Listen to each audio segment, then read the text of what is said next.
जय हिंद बच्चों, कैसे हैं आप सब। आज हम क्लास 7 के विज्ञान को पढ़ेंगे। तो विज्ञान की पाठ्य पुस्तक में हम पाठ 4 को पढ़ेंगे। पाठ 4 को हम पहले भी पढ़ चुके थे, उसका कुछ भाग हम पढ़े थे। आज जो भाग बाकी है उसको पढ़ेंगे। तो हमने पाठ 4 में पढ़ा था पौधों की कहानी, स्टोरी ऑफ प्लांट्स। तो प्लांट के बारे में हम बहुत कुछ जान गए थे उस भाग में। तो पौधे के जो अलग अलग भाग हैं उसको हमने देखा था, और हर्बेरियम के बारे में जाना था, किस तरह से हम हर्बेरियम बना सकते हैं। साथ ही पौधे को 3 समवर्गों में वर्गीकृत कर भी किया था हमने, जैसे साग, झाड़ी और वृक्ष। साथ ही हमने विसर्पी लता और आरोही लता के बारे में भी जाना था। इस चैप्टर को आगे बढ़ाते हुए हम आज पढ़ेंगे तना, स्टेम। तना क्या होता है? तना होता है जो पौधे को खड़ा करके रखता है। वो स्तंभ के समान होता है। जिस प्रकार एक घर में जो उसके खंबे होते हैं वो उसको मजबूती प्रदान करते हैं, उसको खड़े रखने का कार्य करते हैं, तो उसी प्रकार तना भी एक पौधे को स्तंभ प्रदान करता है। और ये पौधे का सबसे दृढ़ भाग होता है, इसे स्तंभ भी कहते हैं। तने में गांठ जैसी रचना को पर्वसंधि या नोड कहते हैं। निकटतम 2 पर्वसंधियों के बीच के स्थान को पर्व या इंटर नोड कहते हैं। ये दूब घास, गन्ना, मक्का तथा बांस आदि में पाया जाता है। जैसे ये चित्र में दिख रहा है, ये गन्ना है। तो गन्ने में देखिए, जहां पर ये 2 पर, ये एक पर्व है और ये एक पर्व है, तो 2 पर्व के बीच जो जोड़ने वाला स्थान है उसको कहते हैं पर्व संधि। तो ये जो पर्व संधि और पर्व, ये संरचना आपको दूब घास में मिल जाएगा, मक्का का जो पौधा है उसमें दिखने को मिल जाएगा, बांस के पौधे में भी ऐसी संरचना आप देख सकते हैं, उसमें भी आप पर्व और पर्व संधि को देख सकते हैं। अब हम इसको आगे बढ़ाते हुए इसको और अधिक समझ बढ़ाने के लिए कुछ क्रियाकलाप करेंगे। तो अभी हम क्रियाकलाप 2 को करेंगे। तो इसके लिए आवश्यक जो सामग्रियां हैं वो है 2 ग्लास। हमें 2 कांच के ग्लास चाहिए, जल चाहिए, लाल एवं नीला स्याही चाहिए, और एक ब्लेड तथा सफेद फूल वाला पौधा चाहिए। अब क्या क्रियाविधि है इसमें? सफेद फूल वाली एक शाखा लेंगे जो सफेद फूल वाली हो, और उसे एक ग्लास में रखेंगे और उसमें लाल स्याही की कुछ बूंदें डाल देंगे। तो एक शाखा लेंगे जिसमें सफेद रंग का फूल हो, ठीक है, सफेद रंग का फूल होगा। अब उसमें क्या करेंगे, ये जो शाखा है उसको कुछ दूर तक ये 2 भागों में काट लेंगे, जैसे इस चित्र में दिख रहा है। अब दूसरी शाखा की लंबाई के अनुदिश आधी दूरी तक 2 भागों में काट लेंगे। जैसे ये एक ही फूल था, इसका जो तना था इसको 2 भागों में इस तरह से काट दिया गया। पूरी दूरी तक नहीं, आधे दूरी तक इसको काट दिया गया, और एक भाग को दूसरे ग्लास में चित्र के अनुसार डाल दिया गया, और दूसरे ग्लास में नीली स्याही की कुछ बूंदें डाली गई। तो पहले ग्लास में लाल स्याही के कुछ बूंदें डाली गई, और जो दूसरा ग्लास है उसमें नीली स्याही के कुछ बूंद डाले गए, और दोनों में क्या है, पानी भरा हुआ है। अब क्या देखेंगे, ये एक ही फूल है लेकिन इसके तना को 2 भागों में बांटकर दोनों ग्लास में डाल दिया गया है। अब ऊपर क्या है, फूल जो है वो सफेद रंग का है, लेकिन कुछ देर बाद क्या देखते हैं उसमें, जब इसको बाहर निकालते हैं तो हम बहुत सारे चीजों को इसमें देखते हैं। पहला तो यहाँ चित्र में क्या दिख रहा है कि ये जो फूल है इसके आधा भाग में क्या है, आधा भाग नीले रंग का हो गया है और आधा भाग लाल रंग का हो गया है। तो इससे क्या पता चलता है कि नीचे जो पानी है, जो रंगीन पानी है, वो किसी तरीके से ऊपर तक चढ़ा है, जिसके कारण फूल का रंग बदल गया है। क्योंकि फूल का रंग पहले क्या था, सफेद था, लेकिन अब क्या दिख रहा है कि ये आधा नीले रंग का है और आधा लाल रंग का है। और यहाँ जो इसका तना है वो क्या है, दोनों रंगों के पानी में डूबा हुआ है। अब क्या करेंगे, इसके शाखाओं को हम छीलेंगे और देखेंगे कि उसमें क्या अंतर दिखता है। देखिए यहाँ चित्र में दिख रहा है ना, रंगीन जल तने से ऊपर चढ़ता है। ये कैसे पता चलता, देखिए ये तना का रंग क्या हो गया है, एक लाल हो गया है और एक नीला हो गया है। ये किस कारण से हुआ है, ग्लास में जो रंगीन पानी था वो तने से होता हुआ फूल तक पहुंचा, क्योंकि फूल के रंग में भी परिवर्तन हुआ। तो पहले ग्लास के फूल वाली शाखा पर क्या प्रभाव पड़ता है, पहले वाले ग्लास में क्या डाला गया, लाल रंग, तो उसके शाखा में कौन सा रंग दिखेगा आपको, लाल रंग। और दूसरी ग्लास के फूल की शाखा पर क्या प्रभाव पड़ा, तो उसका रंग क्या हो जाएगा, नीला, क्योंकि दूसरी ग्लास में नीला रंग का पानी था। अब शाखा पर दिखाई देने वाली लाल एवं नीली स्याही तने का संवहन को दर्शाती है। तो इसमें कौन सी क्रिया पता चलती है, संवहन की क्रिया। और जो पानी है वो जो तना है तने से होते हुए ऊपर फूल तक संवहन की क्रिया के द्वारा ऊपर की ओर चढ़ता है। तो ये समझ गए कि संवहन की क्रिया तने में होती है, जिसके कारण क्या है, वो हम जो प्रैक्टिकल की उसमें पूरा क्लियर हो गया कि वरना वो जो तने के अंदर हम कटिंग करके देखेंगे तो उसमें क्या है, ये लाल रंग और नीला रंग नहीं दिखाई देता, लेकिन ये लाल और नीला रंग दिख रहा है, इसका मतलब पानी ऊपर चढ़ा है। तो ये क्रिया क्या कहलाती है, संवहन की क्रिया। अब है तने के कार्य। इस क्रियाकलाप में हमने देखा कि जल तने में ऊपर की ओर चढ़ता है। हमने क्रियाकलाप में ये स्पष्ट देख लिया, अर्थात तना जल का संवहन करता है। लाल एवं नीली स्याही की भांति जल में जो घुले हुए खनिज होते हैं जल के साथ तने में ऊपर पहुंच जाते हैं। जल तथा खनिज तने की पतली नलिकाओं द्वारा पत्तियों तथा पौधे के अन्य भागों तक पहुंचते हैं और उन्हें पोषण प्रदान करते हैं। तो जो जल में घुला हुआ खनिज लवण है वो भी जल के साथ तने से होते हुए, उसके जो पतली पतली नलिकाएं बनी हैं उससे होते हुए वे पत्तियों तक और पौधों के अलग अलग भागों तक पहुंच जाते हैं। अब पौधे के एक अलग भाग, तने के बारे में हमने जाना, और पौधे का एक विशेष भाग है पत्ती, लीफ। तो ये भी एक महत्वपूर्ण भाग है पौधे का, क्योंकि इसी में भोजन तैयार होता है। तो कैसे होता है हम आगे देखेंगे। तो इसके पहले हम एक क्रियाकलाप करेंगे, क्रियाकलाप 3। एक पत्ती को एक सफेद कागज अथवा अपनी कॉपी के पन्ने के नीचे रखेंगे। एक सफेद कागज लेंगे और उसके नीचे एक पत्ती को रखेंगे, और उसके बाद क्या करेंगे, चित्र के अनुसार, जैसे चित्र में दिख रहा है ना, चित्र के अनुसार उसे एक स्थान पर दबाकर पकड़ेंगे और अपनी पेंसिल से तिरछे कागज के उस भाग को जिसके नीचे पत्ती है धीरे धीरे रगड़ेंगे। धीरे धीरे रगड़ेंगे, किसकी सहायता से, पेंसिल को। ठीक है, पेंसिल से रगड़ेंगे पत्ते के ऊपर, कागज के पत्ती को क्या कहाँ रखेंगे, कागज के नीचे रखेंगे और दूसरे भाग से पेंसिल से रगड़ेंगे। तो ये देखिए पत्ती का छाप बन जाता है। तो इसमें क्या दिख रहे हैं, पत्ती के अंदर कुछ महीन रेखाएं दिख रही हैं।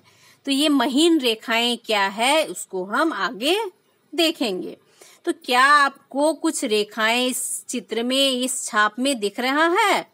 ऐसे वो पत्ते में नहीं दिख पाता, लेकिन हमने जब इसको पेंसिल से उकेरा है तो ये क्या है कि ये जो महीन रेखाएं हैं ये स्पष्ट रूप से दिखाई दे रही है। और क्या यह छाप पत्ती की तरह है, जैसा पत्ती का आकार है वैसा ये छाप है? तो आइए हम पत्ती के विभिन्न भागों को समझते हैं।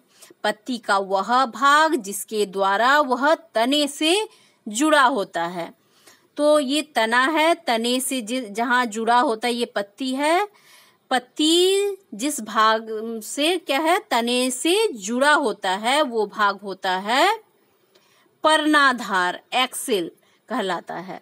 पत्ती के चपटे हरे भाग को पर्णफलक कहते हैं। ये जो चपटा हरा भाग है इसको क्या कहते हैं? इसको कहते हैं पर्णफलक। पर्णफलक तथा पर्णाधार के बीच जो डंठल नुमा भाग होता है उसको कहते हैं पर्णवृंत। तो ये तना हो गया, तने से जुड़ा हुआ ये पत्ती हो गया, ये हो गया पर्णाधार और ये हो गया पर्णफलक, और ये पर्णफलक और पर्णाधार के बीच में है पर्णवृंत। देखिए इस चित्र में पूरा क्लियर दिखा रहा है। पत्ती में रेखित संरचनाओं को शिरा कहते हैं। जो महीन रेखाएं आपने देखा वो क्या है? शिरा है, भेन, उसे भेन कहते हैं। अब देखिए इस चित्र में पत्ती के भाग को दिखाया गया है जैसे आपने आगे पढ़ा। तो ये हो गया आपका तना, तो जहां पत्ती जुड़ी हुई है वो हो गया पर्णाधार, और ये जो हरे रंग का भाग है ये है पर्णफलक। जो चपटा हरे रंग का भाग है वो है पर्णफलक, और पर्णफलक और पर्णाधार के बीच में जो डंठल है उसको पर्णवृंत कहते हैं।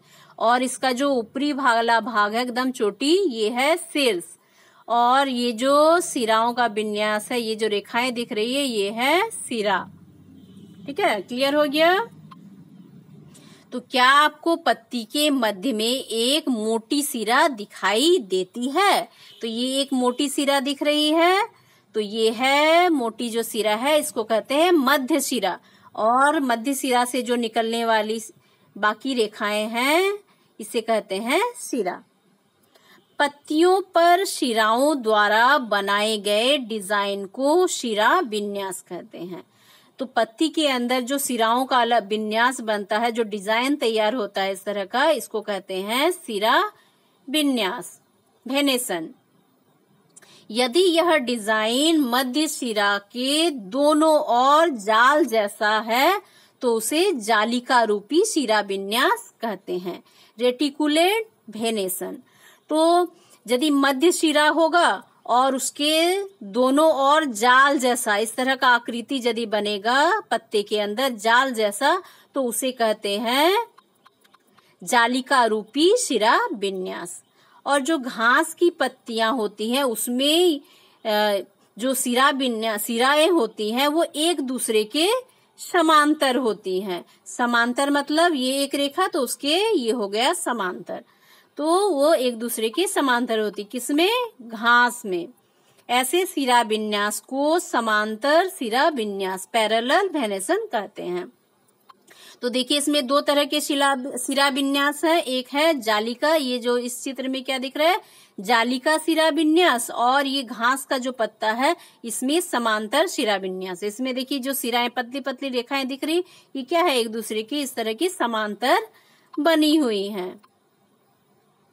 तो आप समझ गए पत्तियों में सिरा विन्यास, ये जालिका रूप में भी हो सकता है सिरा विन्यास और समांतर रूप में भी हो सकता है। अब देखते हैं पत्तियों के कार्य। तो आइए अब क्रियाकलाप के माध्यम से पत्ती के कार्य को हम समझते हैं। तो इसके लिए हम क्रियाकलाप 4 करेंगे। क्रियाकलाप 4 को करने के लिए कुछ सामग्रियों की आवश्यकता होगी, जैसे कोई शाक या पौधा, पॉलीथीन के 2 पारदर्शी थैले तथा कुछ धागा।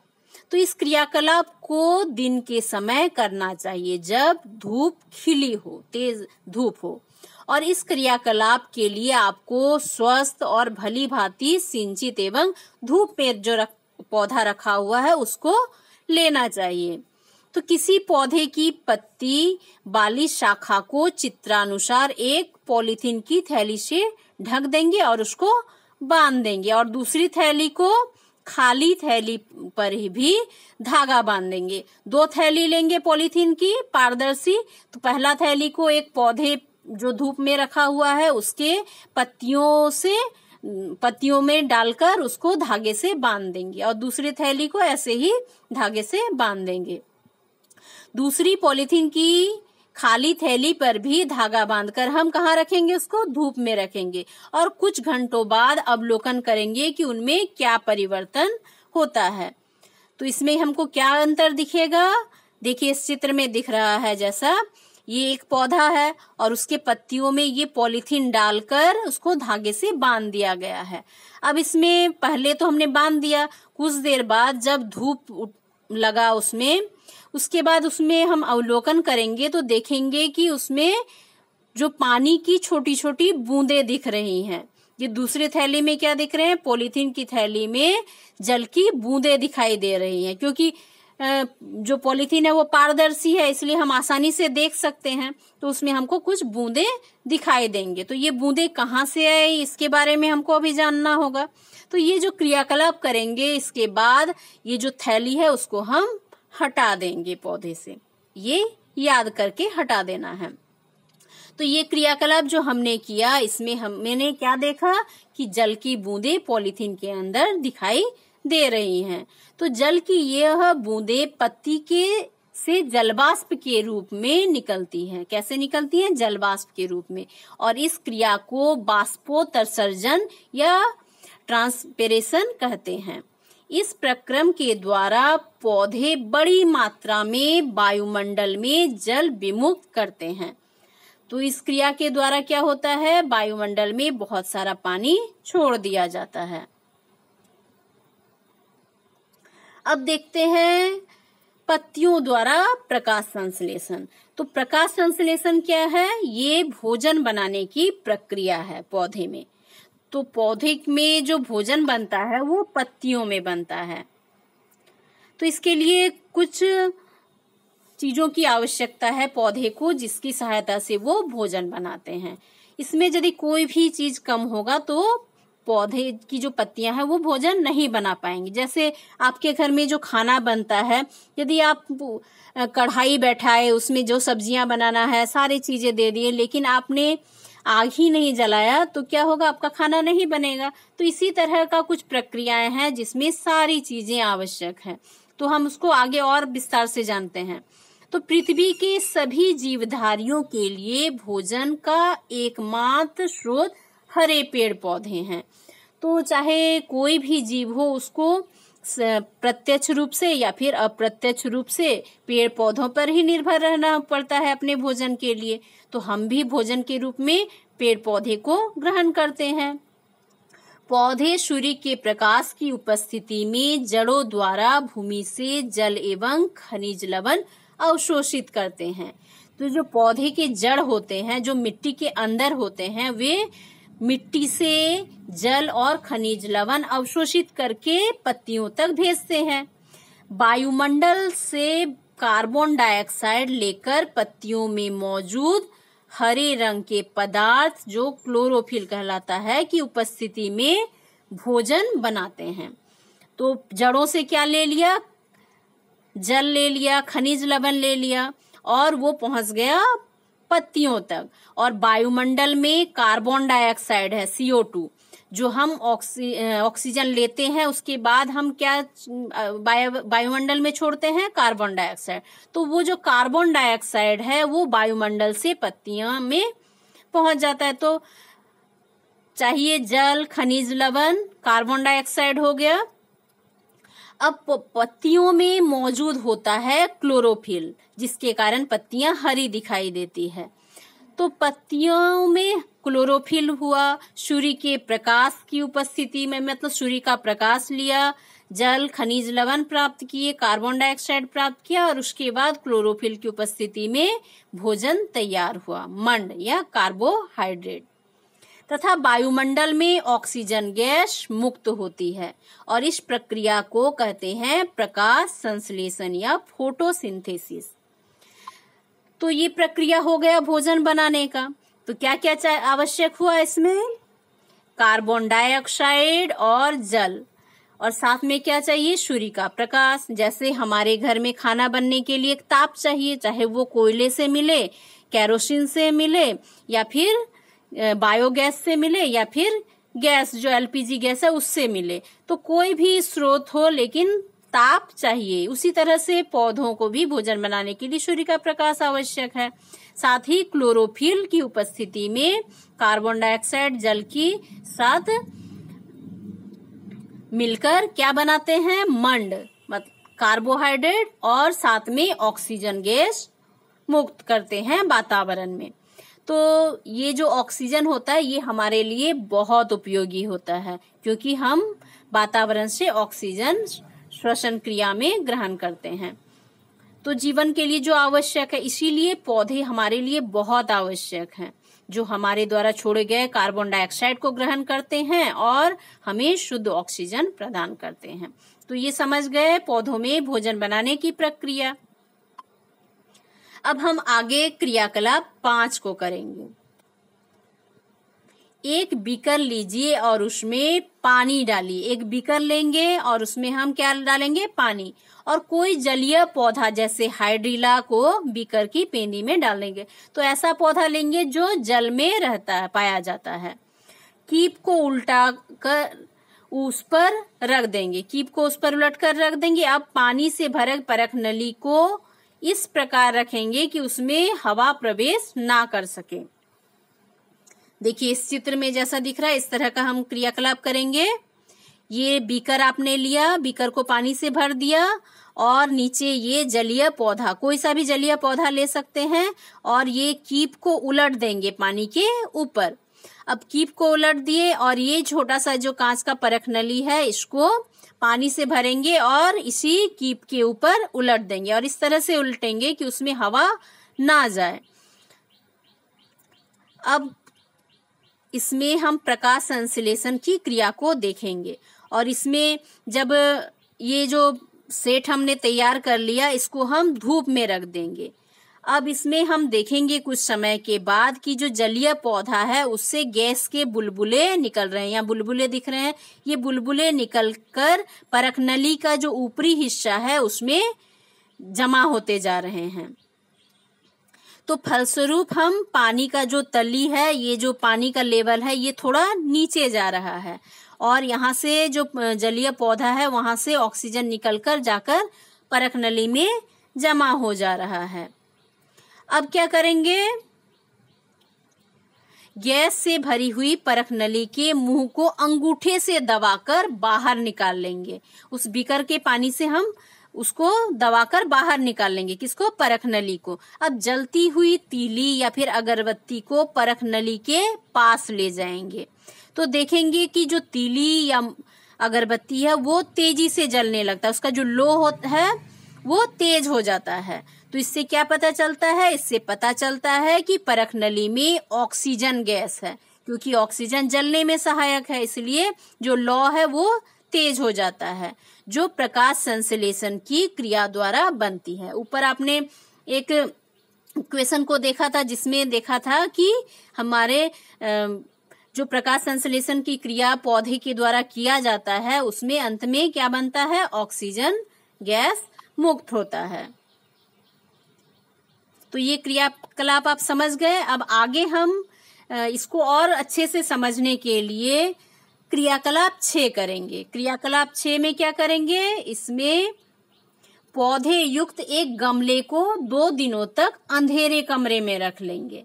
एक गमला लेंगे जिसमें पौधा लगा रहेगा और उसको हम अंधेरे कमरे में रख देंगे, और इस पौधे की एक पत्ती के आंशिक भाग को दोनों ओर से काले कागज से ढक देंगे। एक पत्ता उसका जो रहेगा उसमें क्या करेंगे? कुछ भाग को हम काले ये से कागज से दोनों तरफ से ढक देंगे। अब इस पौधे को पूरे दिन के लिए सूर्य के प्रकाश में रख देंगे। आंशिक रूप से काले कागज से ढकी पत्ती को तोड़ लेंगे और इससे हम मंड का परीक्षण करेंगे, कार्बोहाइड्रेट का परीक्षण करेंगे। तो क्या करना है? पहले धूप में छांव में अंधेरे कमरे में 2 दिन तक रख लेंगे। उसके बाद किसी एक पत्ती के बीच वाले भाग को हम काले कागज से ढक देंगे दोनों तरफ से। अब इसको धूप में रखेंगे और उसके बाद हम उसका जो पत्ती है उसको तोड़ लेंगे जिसको हमने काले कागज से ढका था। अब उससे हम कार्बोहाइड्रेट या मंड का परीक्षण करेंगे। तो इसके लिए आवश्यक सामग्री है पत्ती चाहिए, स्प्रीट चाहिए, बीकर चाहिए, परख नली, बर्नर, जल, प्लेट एवं आयोडीन का विलयन चाहिए। तो क्रियाविधि क्या है? तो परख नली में एक पत्ती एवं उसमें पर्याप्त मात्रा में स्प्रीट डालिए और उसमें पत्ती उसमें पूर्णतः जैसे डूब जाए, अच्छी तरह से डूब जाए, इतना स्प्रिट डालेंगे। इस परख नली को जल से आधे भरे बीकर में रख देंगे। बीकर को उस समय तक हम गर्म करते रहेंगे जब तक कि पत्ती में जो हरा रंग है वो पूरी तरह से बाहर नहीं निकल जाता। जो हरा पत्ती है वो जब अपना रंग पूरी तरह से बदल देगा तब तक हम बीकर के पानी को गर्म करते रहेंगे। और उसके अंदर क्या रखा हुआ है? पत्ती रखा हुआ है। अब पत्ती को परख नली से सावधानी पूर्वक बाहर निकालकर जल से अच्छी तरह से धोएंगे, पानी से अच्छी तरह धो लेंगे। इसे प्लेट में रखकर, इसके बाद निकाल लिए, उसको धो लिए, अब इसको किसी प्लेट में रखेंगे। किसको? उस पत्ती को।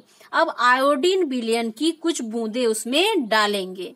तो आप देखते हैं कि पत्ती का रंग नीला या बैंगनी पड़ गया है। तो नीला या बैंगनी हो यदि रंग दिखता है तो क्या पता चलता है? उसमें कार्बोहाइड्रेट या मंड उपस्थित है। तो इसका क्या अर्थ है? कि पत्ती में मंड है। तो ये हमने पहले चैप्टर में देखा था कि किस तरह से हम कार्बोहाइड्रेट का परीक्षण करते हैं। देखिए इस चित्र में हमने उस परीक्षण को प्लेट में रखा है। ट्रे के ऊपर प्लेट है, उसमें पत्ती को रखा है और ऊपर से आयोडीन का विलयन डाला गया उसमें।